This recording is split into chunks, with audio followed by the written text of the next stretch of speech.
first off, I started with Dreamhost when I first started this blog back in 2007. And they were fine for me to start. I knew a whole bunch of people using them, and so I decided, if everybody else is using them, I'll give it a try. And I really didn't have a problem with them. They weren't bad, but the one thing that really frustrated me was that I couldn't call them when I had a problem. When my site went down, I couldn't call them. I had to email them or put in a support ticket, and I never knew when I was going to hear back. I never knew when my site was going to be back up. And they would respond a couple hours later, on a good day. And, that became a little bit too, I just couldn't deal with that anymore once, I started getting to the point where I was really depending on the income from this website.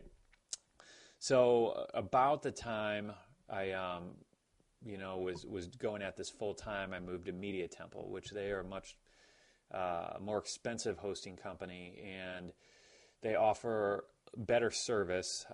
You can call them, and the hosting itself the hosting packages are better, a bit more elaborate. And you can call them if you have a problem.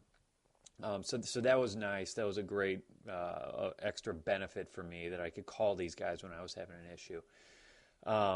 The downside is I feel like they've taken a turn for the worse over the last couple of years, because when I first started with them, I could call them up and I felt like I always had somebody on the line within just a few minutes, maybe 5-10 minutes max. And my last probably 4 or 5 calls to them have taken 45 minutes to an hour before someone would get on the line to help me. And and that's just not real good when your site might be down or it's, acting crazy and you don't really know why and you don't know who to call for help. So for me, that was really, and it still is a big frustration I have with them. I'm still currently hosting Christian PF with Media Temple, but mostly because I just haven't gotten around to move them out. It becomes a little bit of a bigger deal to switch hosts as things get larger. And so shortly after I moved over to Media Temple, I found out about Bluehost, which is another hosting company that's on the lower end. They offer hosting, I believe, for about $7 a month. And when I found it, I thought this was a steal. It was great because they are about the same price as Dreamhost, offer about the same level of hosting package, but they have phone support. So you can call them up and ask them questions, and all my interactions with their customer service were good. They were pretty helpful. So I really liked them, and I was really recommending Bluehost to a lot of people for a while, and I still do. And I think they're a great host, and and I still have a lot of websites over at Bluehost, and I do like them. The only downside with them is they're not real scalable, so they only really have one size of hosting package, and so it's great to start and you're fine, and even when you're a medium-sized blogger, you're fine. But once you become bigger and you're getting a whole lot more traffic, I personally probably wouldn't feel comfortable having my hosting with Bluehost at that point.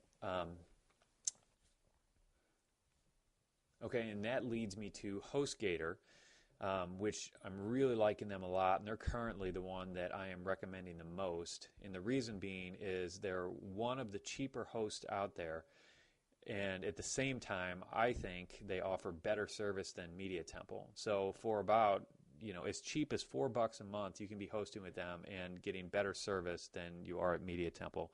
By the way, I'm paying $200 a month to be hosted with Media Temple for my hosting package right now.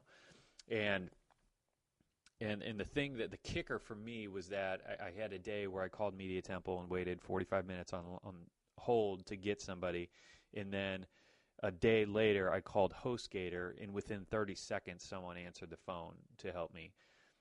So there's a little bit of an issue there that I'm paying $200 here and waiting 45 minutes for somebody to answer, and then $4 a month at the other place, and you're getting somebody to answer within less than a minute.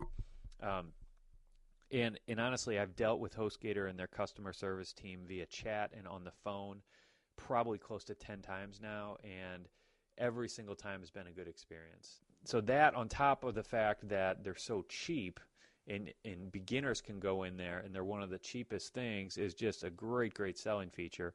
And then the other thing that separates them from Bluehost, in my opinion, is that they're scalable. So you can go in there as a beginner, start out, and then as your website and blog grows and you get more traffic, you can increase your hosting package, and just they can grow, your site can grow along with it. So they're the ones that I am telling all my friends and family to go to. They're the ones that I'm recommending, when I get emails from readers. They're the ones that ultimately I will be moving all of my sites over to once I get around to that. So anyway, there you have it. There's a million hosts out there, but these are the 4 that I've dealt with and I have experience with, and those are just my thoughts on it, and I hope that provides you just a little bit of insight, and helps you make a better decision for where you are and what your ambition is with your blog. So that's all for now, and I'll talk to you later. Okay, one last thing. I called Hostgator and let them know that they're my recommended host now, and I wanted to see if there's any way I could get an extra discount for you guys, and they said yes. And so they gave me this coupon code that you can go in there if you decide to use them as your host, and it will knock an extra 25% off. I think it's the first hosting package that you buy. So anyway, if you go through that, all you need to do is